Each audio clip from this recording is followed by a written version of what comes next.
Welcome to Climate Check. On the program this week, we focus on the just-ended 8th board meeting of the Fund for Responding to Loss and Damage held in Livingstone, Zambia.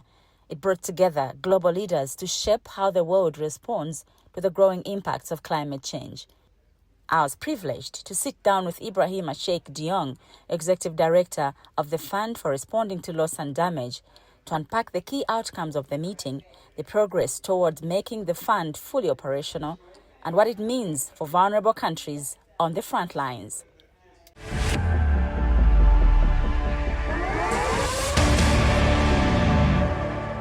Thank you so much, Mr. Doing, for agreeing to be on Climate Check. And congratulations on the successful meeting held in Livingstone. Let's first start by the key decisions made at the just-ended board meeting in Livingstone. Well, this board meeting was extremely critical because we are at the stage where the board is committed to moving from inception to implementation. For some of you who follow up what this fund does, at COP30 we launched the call for funding request, generating a lot of expectations from the international community. So this board meeting was really important to make sure that the fundamentals of our early intervention are in place, meaning the board has visibility on the pipeline of what's coming out from the countries, that the board has clarity in terms of the assessment methodology and how we're going to look at the proposal.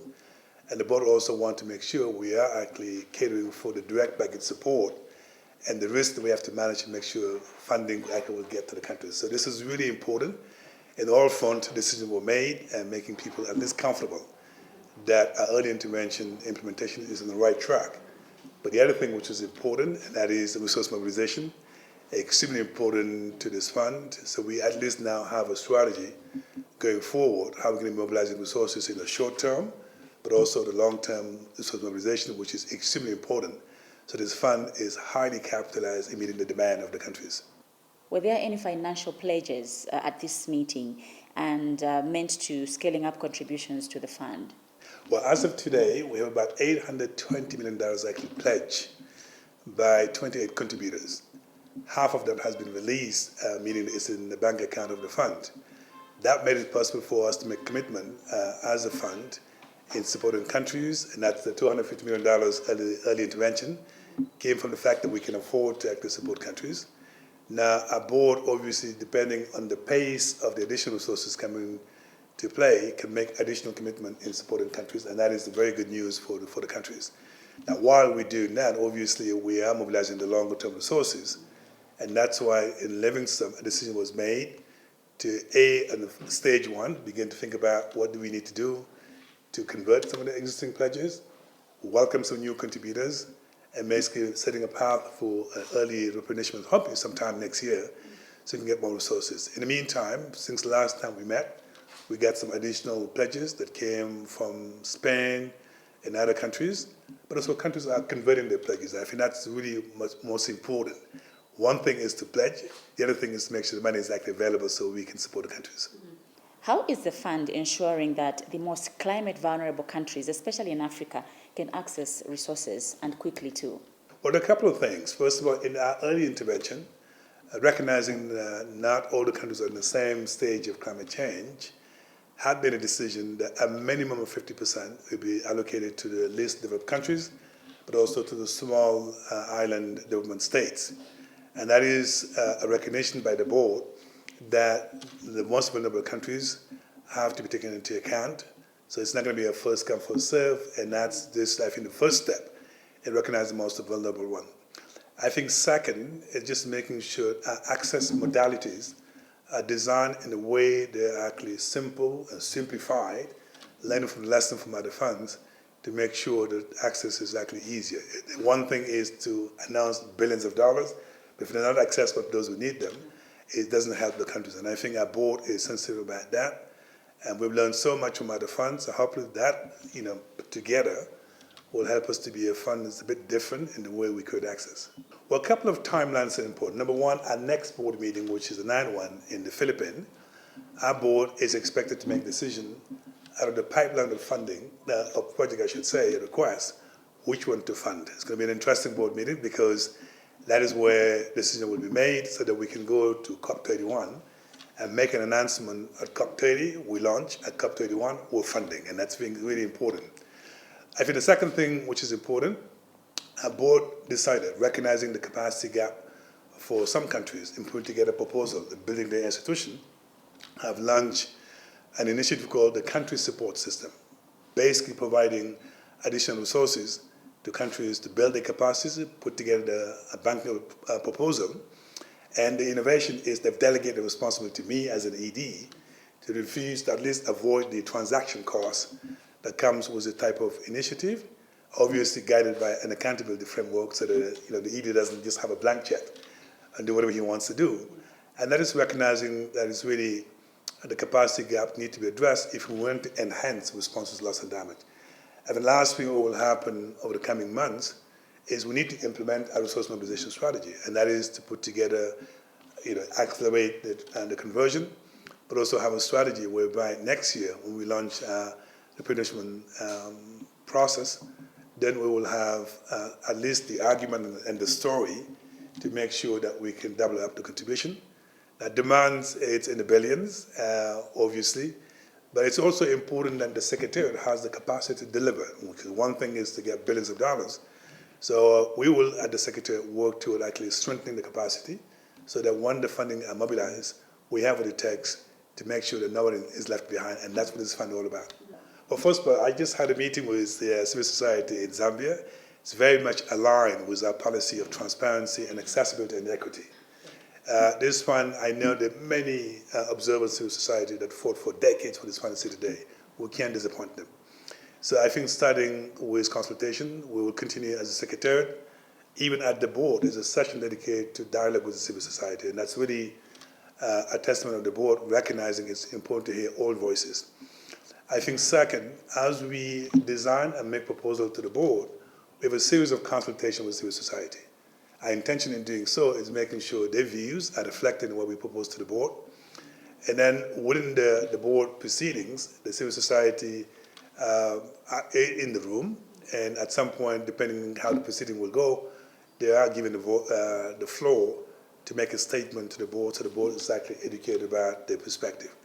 And I think we're mindful, as we have empowered countries to be country-owned, country-led proposal, we also encouraging them at the country level to dialogue with the civil society so that they are involved in designing proposal, but also in the implementation of what we fund, so that we reflect the concerns of the communities.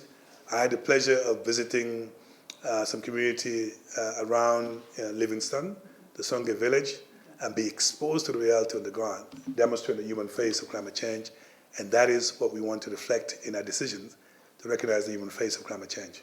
I think number one is just the fact that it's happening in Zambia.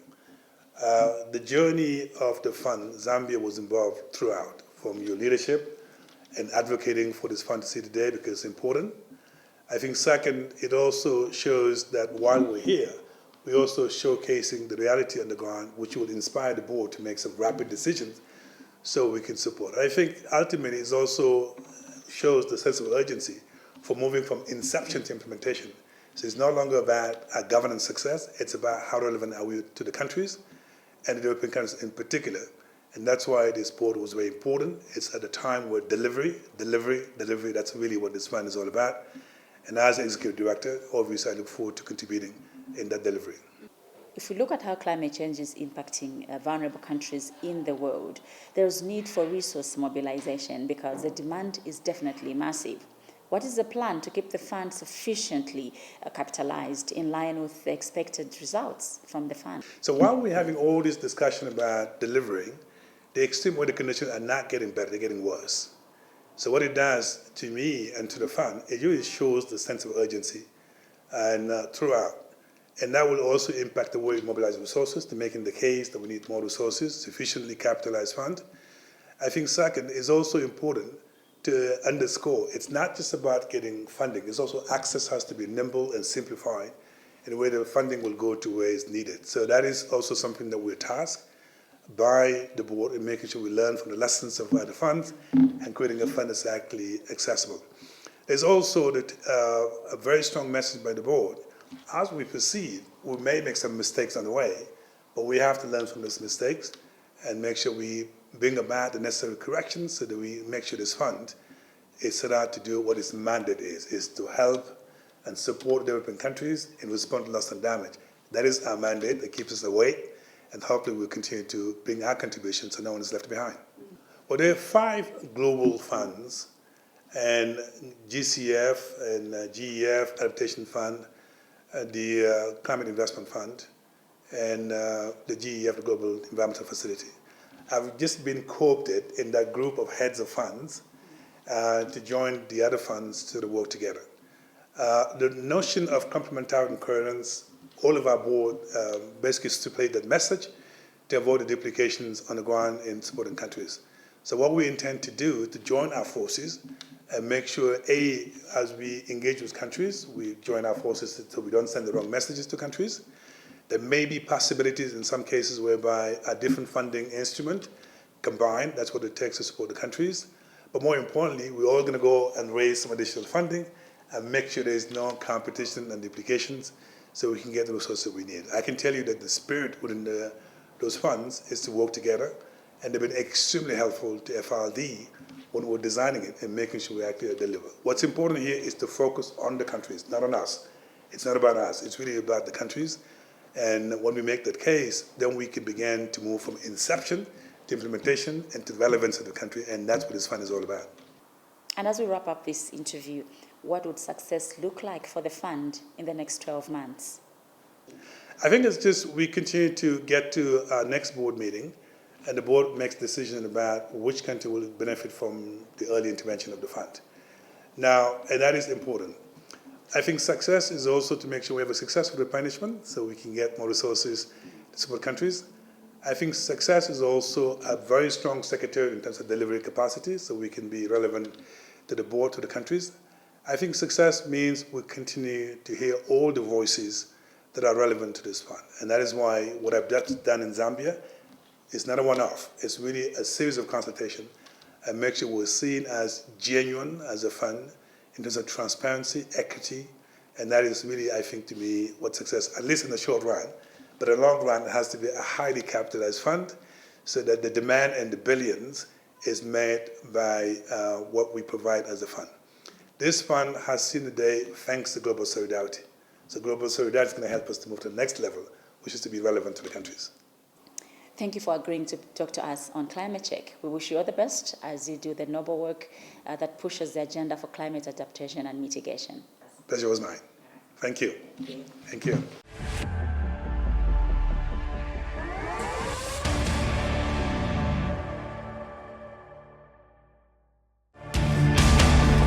Now imagine if trees could provide Wi-Fi. Just how many trees you would plant? Well, they provide oxygen.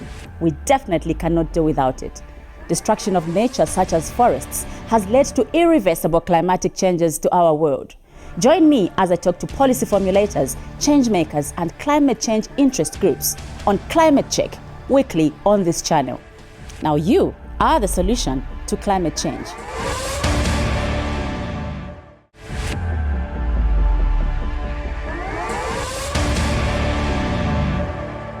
Also on the program, Zambia has become the first African country to host the Fund for Responding to Loss and Damage board meeting.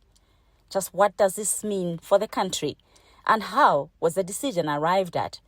I spoke to the Permanent Secretary at the Ministry of Green Economy and Environment, Dr. Dauti Chibamba, to get those insights.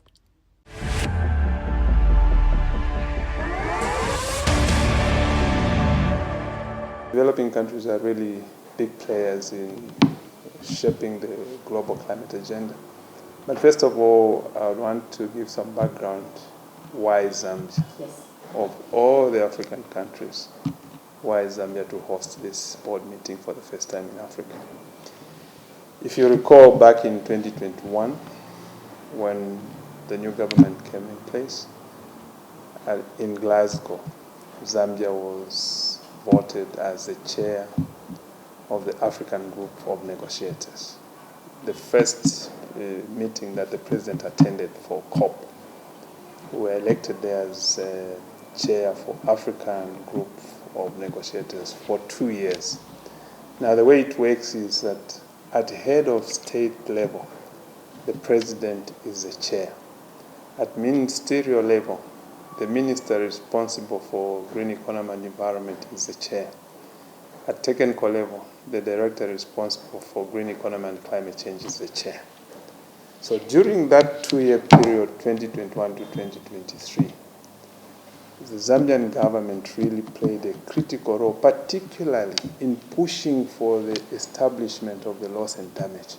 If you recall very well, before 2021, even just having an agenda item on loss and damage, it was almost practically impossible. But during our tenure as chair of African Group of Negotiators, Zambia played a key role, especially in Sharm el-Sheikh in Egypt at COP27. There, the Honorable Minister Nzovu spent sleepless nights rallying his ministerial colleagues once they get feedback from the input from the technical team to push for this item. And indeed, in Sharm el-Sheikh, the fund was agreed to. As if that was not enough, when we went down to COP28 in Dubai, if you recall very well, this fund was established on the first day of COP28. It is no wonder that Honorable Nzovu was awarded the First Class Order of Zayed II, the ruler of United Arab Emirates, to recognize the role that he played in this process, including the COP28 proceedings in Dubai. So the issue of the board deciding to come and do the first meeting in Zambia is not from without. It is because of good leadership, very good political leadership at the president's, at the ministerial level, in pushing this agenda. And for loss and damage, Zambia really did a big job to push to get this fund established. And I want to believe that that's the reason why the board gave us that privilege to host the meeting. So it goes to show that developing countries have really a big role to play in shaping the climate change agenda. So one of the key outcomes of this board meeting was that the board has made a decision to support institutional capacity building to allow the member states to improve their capacity to develop bankable project proposals. I think they have put some funds aside. I think it should be about 7.5 million, which they have delegated to the executive director himself to be facilitating access to those funds. Capacity building is very important. This is a whole new territory. It's a whole new area. We don't have experts per se who are grounded in this because this is the first time we are doing loss and damage. So capacity building is going to be very, very, very, very critical. So among most of the decisions that they made, one that comes out is this one where they want to support developing country parties with the capacity building in order to be able to develop bankable project proposals. Okay. Even us as government, even as we host, we are alive to the fact that we can't host for nothing. So we are hosting the meeting with the hope that, remember, the first disbursement of this fund, since it was established, is going to happen this year. I think somewhere around July, August. So for us, this was a deliberate move. We host the meeting, but more than hosting the meeting, we also want to get money for loss and damage at the first disbursement that the board is going to do later this year. So what we've done is, Zambia, in the background, we are working round the clock to conclude our project proposal for this first call. So this project proposal is led by GIZ. As we sit today, we already have a first draft of this project proposal. The ministry is not sleeping. We are spending sleepless nights to look for money wherever we can find it. We cannot green the economy ourselves, but our job is to look for financing and then give that money to the sectors that can do the actual greening. One area where we've made very good progress is in the carbon space. As you are aware, we've signed several bilateral agreements. We've signed with Sweden, we've signed with Norway, we've signed with Switzerland. We are almost concluding the negotiation process with Singapore. In the clean cooking stoves, also we have Switzerland. I think Switzerland have put about $25 million there. De-risking facility, which could trigger up to about $75 million in terms of private investment within the Zambian economy. So we are seeing carbon as one of the biggest sources. These are not loans. These are investment, private investment by the local players. Of course, some of them could be foreign, but all we want, for example, in this first call from Norway, we are looking to generate up to 300 megawatts. So at the end of the day, ourselves, we don't really mind where the player is coming from, whether it's Zambian or not. What we are looking forward to is to seeing those 300 megawatts running in our national grid. So we see carbon as one area where we are going to raise quite some significant resources. Of course, we have also Eastern Province Jurisdictional Project, where we are about to sell our carbon credits. I think we have about 4 million carbon credits that we are in the final stages of verification before we can sell, but we should be able to sell within this year. So as a ministry, we are trying to broaden the carbon space, the carbon portfolio, so that we make money from solar, we make money from clean cooking stoves, we make money even from livestock. I don't know if you saw that last week, we were signing with the Barose company to do carbon from the livestock sector. So as a ministry, I think we are seeing that the carbon space, it gives us a very big leverage for us to raise the resources that we desperately need to develop this country. Zambia at the moment has a very good positive image. First of all, created by the president himself. So now it's up to us, the technocrats, to feed into that positive image that the president has created. And this is why, even when we are telling you about, we have signed with Norway, we have signed with Sweden, with Switzerland, it's because of that positive political environment, political image that has been created. And as a ministry, we want to capitalize on that. And we'll do everything that we can to translate that positive political image or positive political environment for Zambia into real dollars now, the millions of dollars that we're talking about. And for us, it's working very well. So even the board to come here, like I said in my opening remarks, is because somewhere, it started from somewhere. That leadership, that positive image of Zambia now is what is attracting these people to come here. And I want to believe that it will continue because that positive image is still very much intact.